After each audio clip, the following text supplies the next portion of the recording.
আমি আপনাদের সাথে কথা বলতে চাই, যারা কারো দ্বারা পরিত্যক্ত হয়েছেন অথবা আপনারা যারা দুঃখী এবং বিভিন্ন ঘটনার কারণে হতাশ ও বিষণ্ণ এবং আপনারা অসুখী বোধ করছেন। ভাইরা, এমন হবেন না। দেখুন, আমাদের প্রিয় রাজা দাউদ গীতসংগীত 41-9 পদে কি বলেছেন? আমরা যে মিত্র আমার বিশ্বাসের পাত্র ছিল ও আমার রুটি খাইত, সে আমার বিরুদ্ধে পাদমল উঠাইয়াছে। ঈশ্বর তাকে এটা লিখতে বলেছেন যাতে আমরা জানতে পারি এটা মানুষেরই কাজ। আর মানুষ এমনই, যখনই তাদের কিছু প্রয়োজন হবে তারা আমাদের পাশে থাকবে, কিন্তু যখন প্রয়োজন হবে না তখন মুখ ফিরিয়ে নেবে।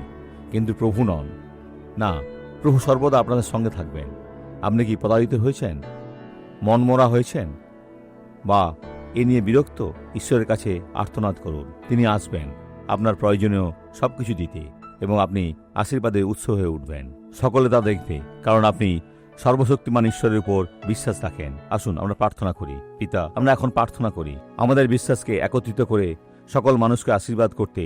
আমি এই জীবনে সকল মন্দকে তিরস্কার করি, আমি তার ধারাবাহিকতা নিষেধ করি, আমি তাকে চলে যেতে, দূরে সরে যেতে আদেশ করি এবং চিরতরে বিলীন হয়ে যেতে বলি। এ এক আদেশ যিশুর নামে।